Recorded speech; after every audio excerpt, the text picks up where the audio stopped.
ওদের পড়াশোনা, ওদের খাওয়া দাওয়া, ওদের চিকিৎসা, ওদের নানান আবদার সবই তো বাবা মিটাতো। এখন বাবা নেই, ওদের দুটো ভাই বোনকে কে দেখবে? একটা বাবা একটা সন্তানের জন্য বটবৃক্ষ। সেই বাবা যখন পরিবারে না থাকেন তখন তাদের পরিবারের কী দূর অবস্থা নেমে আসে আমরা কখনো কেউ ভেবে দেখেছি? হ্যাঁ, ঘটনাটি বলছি, কুষ্টিয়া বাইপাস সড়কের সেই অর্ধগলিত দেহ পাওয়া গিয়েছিল। তারই বাসায় এসেছি আমরা। একটা পরিবারের অভিভাবক যখন না থাকে সেই পরিবারের কি অবস্থা হয়। শাহিনুল হক লিটনের বাসায় এসেছি। শাহিনুল হক লিটনের সঙ্গে সামান্য একটা অটো কেড়ে নেওয়ার জন্য তাকে দুনিয়ার থেকেই বিদায় দেওয়া হলো, কিন্তু তাকে বিদায় দিয়ে তার পরিবারকেও যেন নিঃস্ব করে দিয়ে গেলেন। ঠিক আজকে সেই ঘটনাগুলোই আপনাদের সঙ্গে তুলে ধরবো আমি, সুমন মিয়া। ক্যামেরা থাকবে এহসান খান।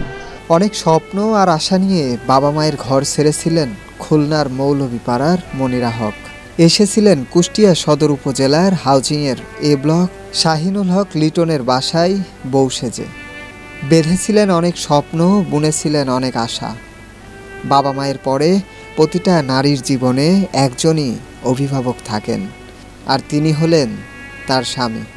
অভিভাবক ছাড়া নারীর জীবন কতটা দুর্বিষহ হয়ে ওঠে তা একমাত্র অসহায় নারীরাই জানেন। কি বলবো, বলার ভাষা নেই। বোঝেন তো, একটা স্বামী চলে গেলে একটা নারীর কি থাকে। আর আমার এমনও বয়স হয়নি যে আমি আমার বাচ্চা দুটো ইয়ে করবো। আপনাদের কাছে আমার অনুরোধ, আপনারা যে যা দেখবেন কিংবা জানবেন আমাকে একটু সাহায্য করেন। গত মে মাসের 18 তারিখে আমার হাজব্যান্ড অনেক আগের থেকেই অটো চালাতো, 1 বছর হয়েছে, নতুন অটো করছে। গত 18 তারিখে এখান থেকে মানে বাসার থেকে 4টের সময় বেরোই, খাওয়া দাওয়া করে। তারপরে আমার সঙ্গে আর যোগাযোগ হয় না। তারপরে 2টো বিষয়ে আমি জানতে পারি সে বাসায় নাই, আসেনি। তারপর তখন উঠে আমি গ্যারেজে ফোন দিই। তারপরে ওই বাইরে বেরোয় সবাইকে ডাকাডাকি করে ওই মেম্বারকে নিয়ে আমি যাই থানায়, ওখান থেকে যোগাযোগ করি, থানার থেকে সদরে যাই। ওখানে যে কোনো পালাম না, ওখান থেকে এসে আবার সকাল 10টায় পরের দিন যাই, যে ডায়েরি করি। আমার ছোট ছোট দুটো বাচ্চা, আমার মাথার পরে বাচ্চা দুটোর বাবাই ছিল একমাত্র ইনকাম করার। ও চলে যাওয়াতে আমাদের সংসার কি হয় অন্তত আপনারা বিশেষ করে সবাই বলবেন। ওদের পড়াশোনা, ওদের খাওয়া দাওয়া, ওদের চিকিৎসা, ওদের নানান আবদার সবই তো বাবা মিটাতো। এখন বাবা নেই, ওদের দুটো ভাই বোনকে কে দেখবে? কে কত ওদের ক্ষতি? সবারই সংসার আছে, সবারই সংসার, সবারই ছেলে মেয়ে আছে, তাই রেখে আমাদের কতটুকু দেখবে? যারা এই ধরনের কাজটা করেছে তারা তো ঠিক করেনি। আমাদের মাথার মধ্যে আমাদের অনেক বড় একটা জিনিস নিয়ে গেছে, যে আমাদের সংসারের একদম একটা বড় জিনিস ছিল, সে নেই। আমাদের কে খাবে, আমাদের কে দেখবে? আপনারা যদি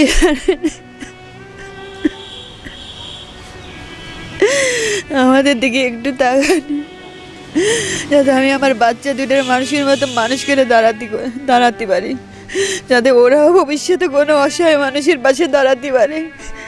সেই ব্যবস্থা যদি সবাই আপনারা আমাদের একটু দেখেন, আমাদের দিক তাকান। আমার ছেলে মেয়ে দুটোর আমি নিশ্চিন্তে মানুষ করতে পারবো না, আমি একদম ভেসে যাবো আমার বাচ্চা দুটোরে নিয়ে। আর আমার শারীরিক অসুস্থতা, শরীর ভালো থাকে না, এই খারাপ এই ভালো। আমার ছেলেও অনেক সুখ না, মেয়েও।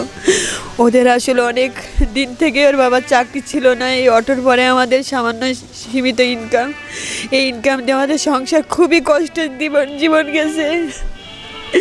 আমার নুন আনতে পান্তা খেয়ে আছি, খুব কষ্ট করে আমাদের জীবনটা গেছে। তার মধ্যে এমন একটা কাজ করলো মানুষ, আমার স্বামীটাকে, তাকে যেভাবে মারছে, যেভাবে তার রিজিকটা কেড়ে নিছে, যার অটোটা কেড়ে নিছে, আল্লাহ যেন তাদের শাস্তি দেন। বলছিলাম কুষ্টিয়া জেলার হাউজিং এ ব্লকের শাহিনুল হক লিটনের কথা। প্রতিদিনের মতো সেদিনও বাড়ি থেকে বের হয়েছিলেন পরিবারের মুখে হাসি ফোটানোর জন্য, কিন্তু কে জানে সেই হাসি রূপান্তরিত হবে কান্নায়। আনুমানিক বিকাল 4টার সময় তার ব্যক্তিগত ইজি বাইক নিয়ে বের হন জীবিকার উদ্দেশ্যে, কিন্তু কে জানে আর ফেরা হবে না আপন ঠিকানায়। আসাদুল হক লিটনের একটি ছেলে ও একটি মেয়ে রয়েছে, যারা এখন এতিম। বাবা ছাড়া পৃথিবীটা কতটা কঠিন হয়, যাদের হারিয়ে যায় শুধু তারাই উপলব্ধি করতে পারে। বাবাই একমাত্র ছিল আমাদের সংসারে হাল ধরার মতো। সে আর যাই হোক, যেমন কষ্ট করেই হোক না কেন সংসারে হাল ধরছে। অসুস্থতার মধ্যেও সে আমাদের বুঝতে দিইনি, কষ্ট বুঝতে দিইনি। সব কিছু আমাদের স্বপ্ন আশা পূরণ করে গেছে, যতটুকু পারছে সে তার সাধ্য মতো পূরণ করে গেছে। আসলে আজকে একটা বিপজ্জনকভাবে আমাদের সাথে অনেক বড় একটা কাহিনী ঘটে গেছে, যার কারণে আমরা খুব আপসেট।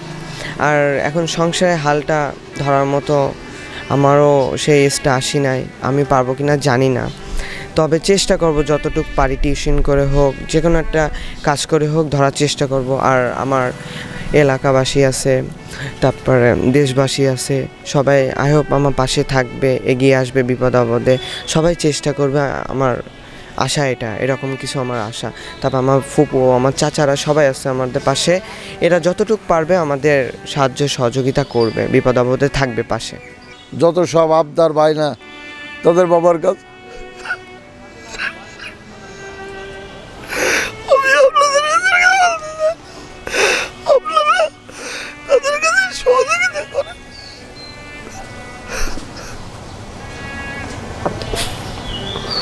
আমি অনুরোধ করছি আপনারা তাদের পাশে এসে দাঁড়ান, তাহলে সংসারটা বাঁচুক।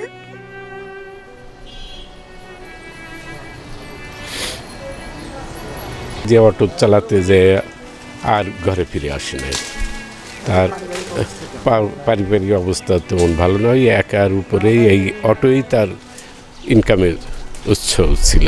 সে এটা দিয়ে নির্ভর করতো, তার ফ্যামিলির দুটো বাচ্চা, স্ত্রী নিয়ে ওই দিন আনে দিন খাওয়ার মতন একটু খুব কষ্ট তাদের দিন যাপন করতেছিলেন। সেই অটোটাই ছিনতাইবাজের হাতে পড়ে সেই রক্ষাই হলো না, শেষ তার ইনকামের উৎসটা শেষ হয়ে গেলেন।